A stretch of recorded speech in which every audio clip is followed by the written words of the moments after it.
Hello friends, देखिए यहाँ पे क्वेश्चन लिखा हुआ है, घनों का परिकलन किए बिना मान ज्ञात करना है। मतलब इनके देखो घन बने हुए हैं, अब इनका घन करना हो हमें।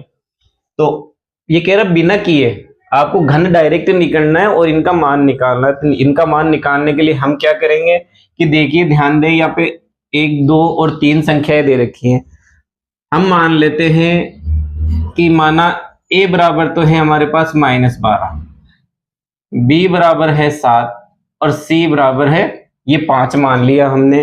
तो आपको ध्यान है कि सर्वसम्मिका के अनुसार कि कोई सर्वसम्मिका है तो वो ये कहती है कि सर्वसम्मिका के अनुसार, अनुसार का मतलब ये होता है जब इन तीनों को जोड़ा जाए a प्लस बी प्लस सी और इनका मान अगर 0 आ जाता है, अगर ये कंडीशन लागू हो जाती कि a प्लस बी प्लस सी तीनों को जोड़ दिया जाए और 0 हो जाए, तो 0 होने का मतलब ये है हमारे पास एक सर्वसम्मिका। तो इस तरीके से इनको लिखा जा सकता है कि इस तरीके से कोई इक्वेशन हमें दी हुई है तो इस इक्वेशन को लिखा जा सकता है बराबर 3abc, इस तरीके से लिखा जा सकता है। तो देखते हैं हम इन तीनों का मान क्या 0 आता है ये देखने के लिए। अतः ए कौन है, -12 है, प्लस बी कौन है, 7 है, प्लस 5 है।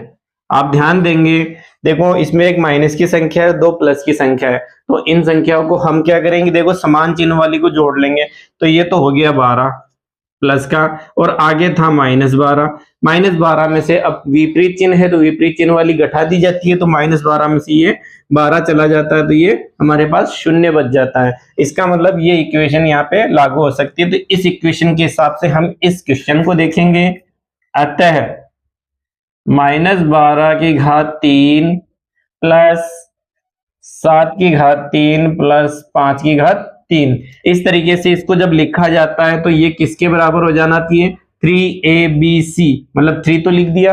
अब abc आपको ध्यान से देखना, अगर इस तरीके से xyz या abc या pqrs इस तरीके से लिखा हुआ तो ये सभी आपस में गुणा होती है, और गुणा होने के कारण इनको हम कोष्टक में लिखेंगे जो a की जगह है -12। देखिए यहाँ पे -12 हमारे पास लिखा हुआ है, b हमारे पास 7 है और c हमारे पास 5 है। जो चीजें इसमें दी थी वो यहाँ से हमें मान रख दिए हैं। अब रखने के बाद हम देखेंगे इसमें क्या होता है, इसका जो मान आता है वो कितना आता है। देखिए ये 12 7 84 और 5 3 15, 84 को जब 15 से गुणा किया जाता है तो 15 चौक 60 और ये 6 बच गया, और 15 को 8 से गुणा किया जाता है तो ये हो जाता है 120, 120 में 6 जोड़ा जाता है तो 126। और ध्यान देंगे इस 12 के पास माइनस का चिन्ह है, एक ही संख्या के पास माइनस का चिन्ह है, इसलिए जो आंसर हमें मिलेगा ये 1260 माइनस का।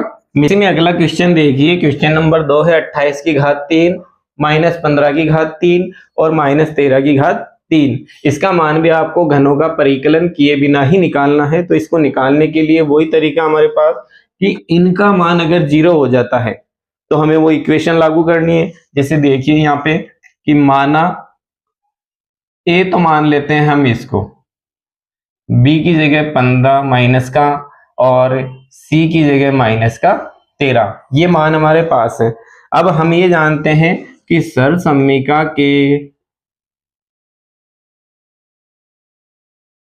अनुसार हमारे पास ये होता है कि a प्लस बी प्लस सी अगर 0 होता है, तीनों को जोड़ने पर अगर मान 0 आता है तो देखिए तब हमारे पास होता है कि a की घात 2 b की घात 2 प्लस और c की घात 2 भी प्लस में हो, ये तीनों इस तरीके से लिखे हुए मिल जाए हमें, तो इनका मान होता है 3abc। यानी कि ये हमें देखो क्यूब में मिल रही है, घन में मिल रही है और घन में मिल रही है, तो इनका मान हमें यहाँ पे रख देना ऐसे कैसे, ये 28 की घात 3 है, b की जगह हमारे पास -15 की घात 3 प्लस और ये -13 की घात 3, ये वाली संख्या ये ऐसे कैसे लिखी हुई, इनको लिख दिया। इनका मान होना चाहिए ये 3abc।